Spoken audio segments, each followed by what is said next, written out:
Hello बच्चों। तो बच्चों अब हम करेंगे क्वेश्चन नंबर 4, क्योंकि लास्ट वीडियो में हमने किया था क्वेश्चन नंबर 3 तक कंप्लीट। और अब हम देखते हैं क्वेश्चन नंबर 4 का सॉल्यूशन। तो आप देख रहे हैं जायफा क्लासेस की ये वीडियो और मैं हूं आजम। तो चलिए करते हैं question number 4।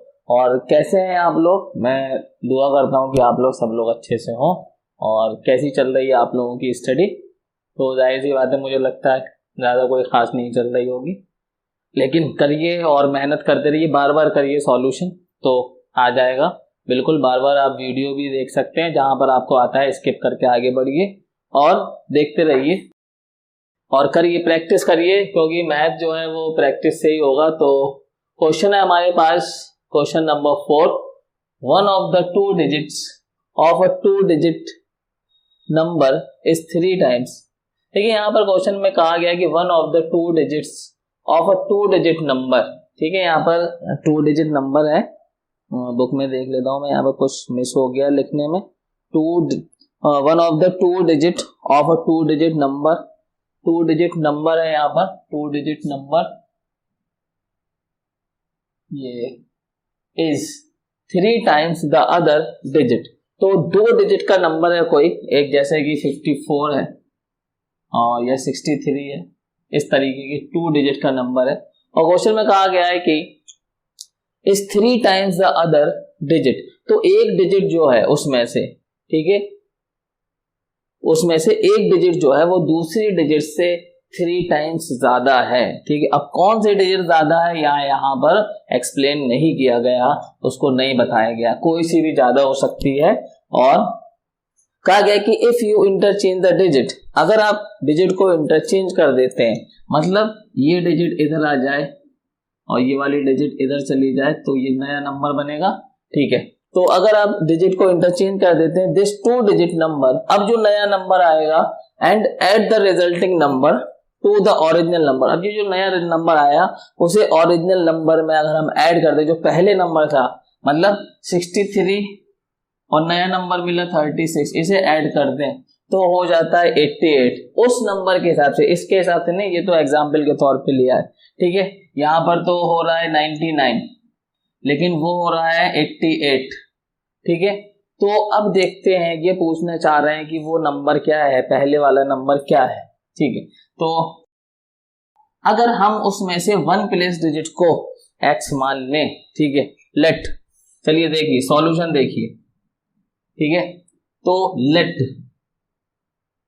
1 place digit, 1 place digit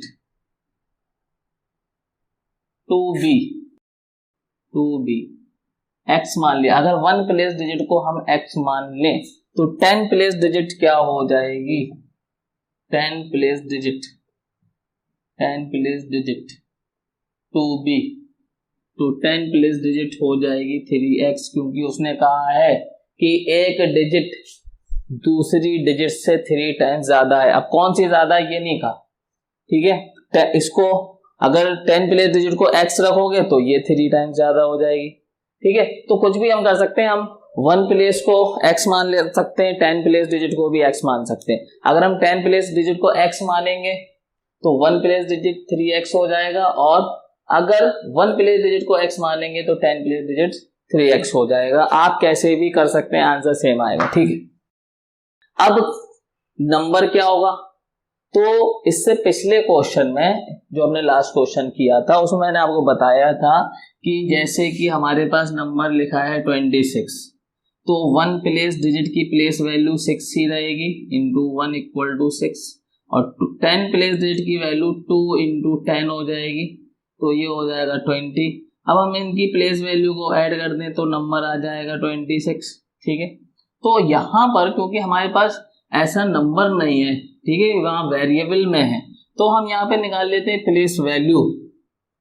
तो place value of 1 place digit, 1 place digit, तो 1 प्लेस डिजिट की प्लेस वैल्यू हो जाएगी x into 1 equal to x।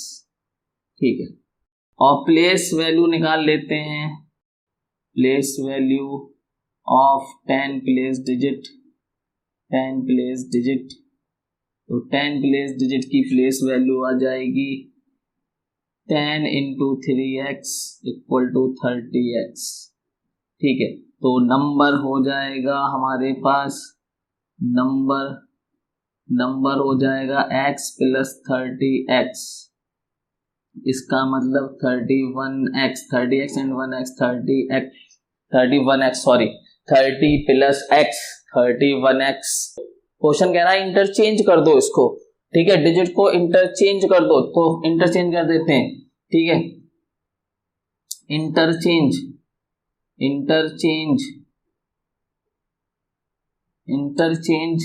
Digits,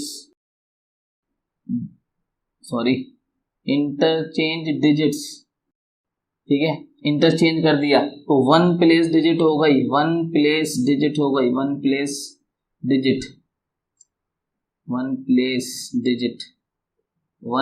digit हो गई आपके पास 3x।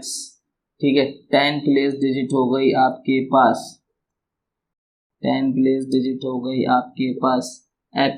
ठीक है, अब क्योंकि जरूरत क्या पड़ेगी, नंबर बनाना है, और नंबर कैसे बनेगा, प्लेस वैल्यू निकालनी पड़ेगी दोनों डिजिट की। तो निकालते हैं, तो यहां से place value of 1 place digit, तो 1 प्लेस डिजिट की प्लेस वैल्यू क्या आएगी, क्या है 1 प्लेस डिजिट 3x, तो 3x इंटू 1, तो ये आ गया 3x। फिर place value of 10 place digit. ठीक है, ये बार बोल रहा हूं, याद हो जाए आपको कैसे थ्योरी लिखनी है। तो ये है x, तो यहां पर इंटू 10 हो जाएगा, x इंटू 10, तो ये हो जाएगा 10x। देखिए क्या हो गया, 1 प्लेस डिजिट इंटरचेंज करने के बाद क्या आया, इंटरचेंज करने के बाद 1 प्लेस डिजिट की प्लेस वैल्यू 3x, इंटरचेंज करने के बाद 10 प्लेस डिजिट की वैल्यू 10x। तो नंबर क्या होता है, न्यू नंबर। ठीक है, न्यू नंबर आया, न्यू नंबर क्या आएगा 3x प्लस 10x। ठीक है, 3x प्लस 10x को ऐड कर दिया, कितना आ गया 13x आ गया। ठीक है, ये आया नया नंबर। पुराना नंबर क्या था, पहले वाला नंबर 31x था।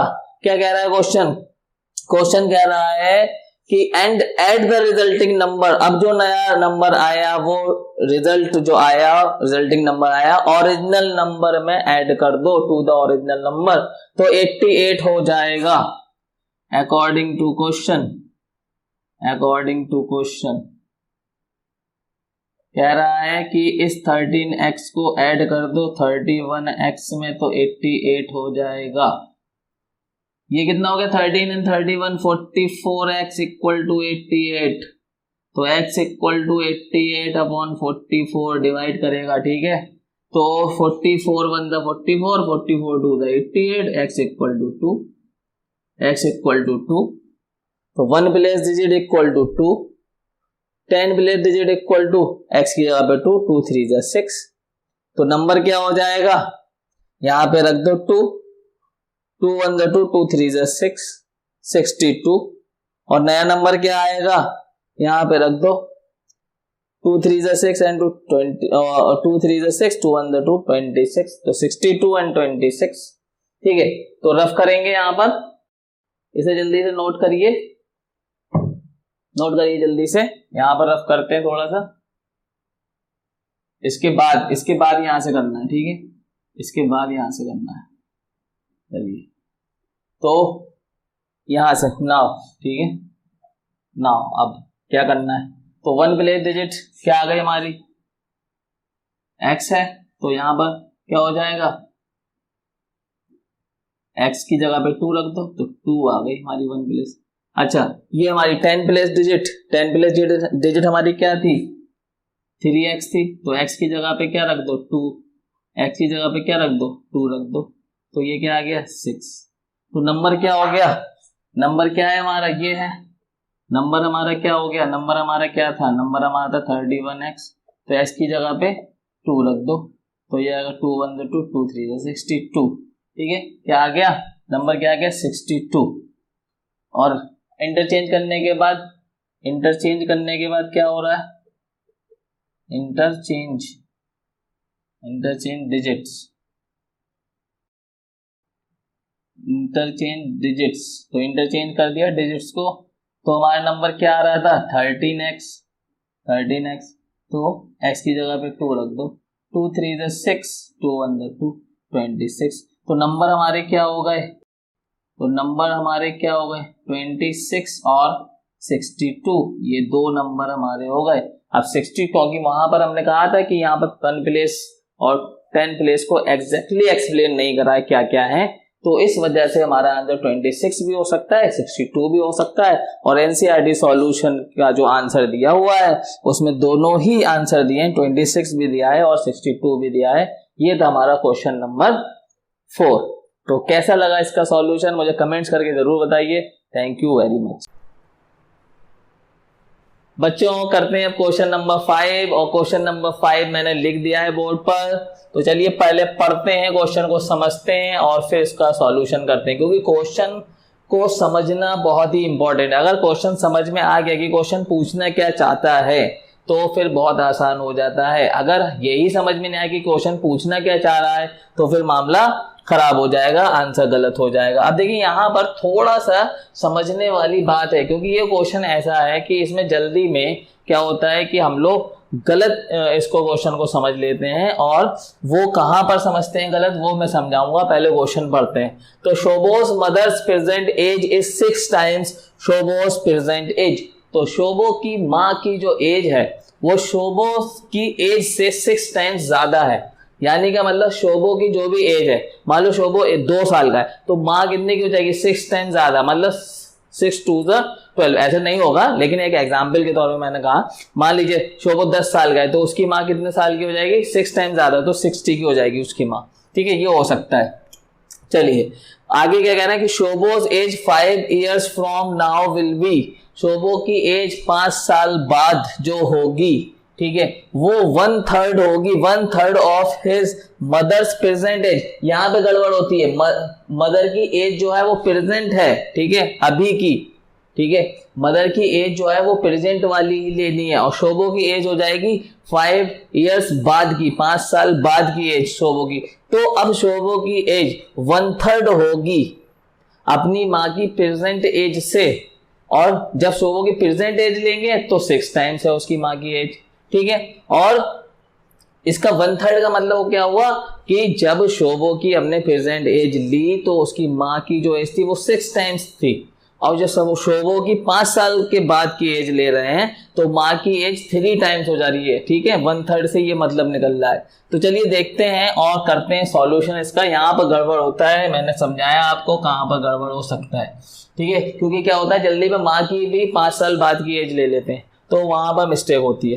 तो सॉल्यूशन देखते हैं। तो हम यहाँ पर मान लेते हैं लेट शोबोज,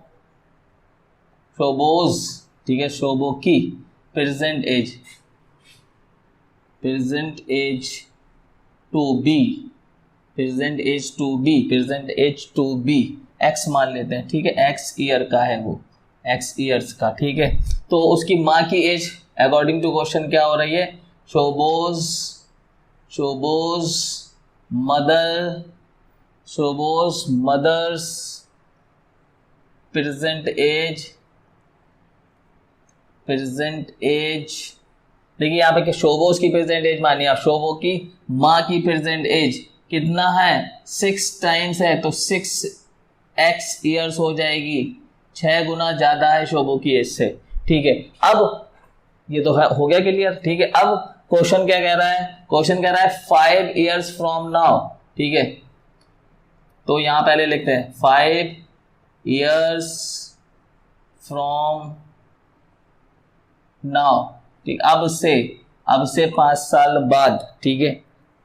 तो शोबोज की एज 5 साल बाद क्या होगी, शोबोज एज विल बी, तो क्या होगी 5 साल बड़ा हो जाएगा भाई, एक्स ईयर्स का था, अभी अगर कोई बच्चा 5 साल का है सपोज दैट, तो 5 साल बाद कितने का हो जाएगा 10 साल का हो जाएगा, और अभी वो जो है शोबो एक्स ईयर्स का है तो x + 5 5 साल बड़ा हो गया, ठीक है। अब ये जो एज आई शोभो की, ये जो एज आई शोभो की, ये 1/3 है, 1/3 है किसकी, शोबोस की माँ की प्रेजेंट एज की। यहाँ पर क्या होता है कि हम क्या करते हैं, कई बार बच्चे क्या करते हैं कि शोबोस की माँ की भी 5 इयर्स बाद की एज ले लेते हैं, ठीक है, वहां पर गड़बड़ हो जाता है। तो क्वेश्चन कह रहा है कि ये जो एज है शोबो की, वो शोबो की माँ की एज से ये 1/3 है, 1/3 है, इसका 1/3 करेंगे तो ये आएगा, ठीक है। तो according to question, according to question, according to question, तो क्या कह रहा है कि 1/3 कर दो उसकी माँ की एज की, तो 1/3 कैसे करेंगे, इंटू 1/3 कर देंगे, इक्वल टू शोबोस की एज आ जाएगी, शोबो की एज आ जाएगी, ठीक है। यहाँ काट देते हैं, 3 1 3, 3 2 6, तो ये बचा 2x equal to x plus 5, x को इधर ले आओ, ठीक है, दोनों तरफ आ रहा है, लेफ्ट हैंड साइड पे भी वेरिएबल है, राइट हैंड साइड पे भी वेरिएबल है। क्या बताया हमने, ये बताया कि वेरिएबल जो है वो एक हैंड पे ले लो, कांस्टेंट नंबर एक हैंड पे ले लो, very easy.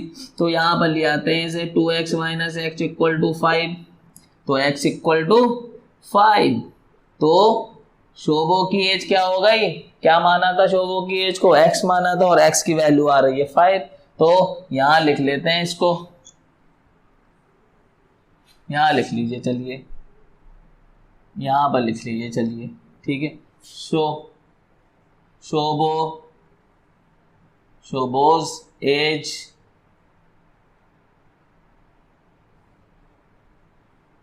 To be, शोबोज as लिख दो खाली, कितना हो गया 5 इयर्स, 5 साल का है शोबो। और शोबोज मदर्स एज क्या हो जाएगी, शोबोज मदर्स एज 6x है, ठीक है, प्रेजेंट में, तो ये हो जाएगा 6 इंटू 5, तो ये हो जाएगा 30 इयर्स। तो उसकी माँ जो है वो 30 साल की है और शो वो 5 साल का है, ठीक है। ये था हमारा सॉल्यूशन, तो नोट डाउन करिए इसे। और ये वीडियो कैसा लगा आपको, अच्छा लगा होगा बिल्कुल, तो शेयर करिए, सब्सक्राइब करिए। Thank you very much.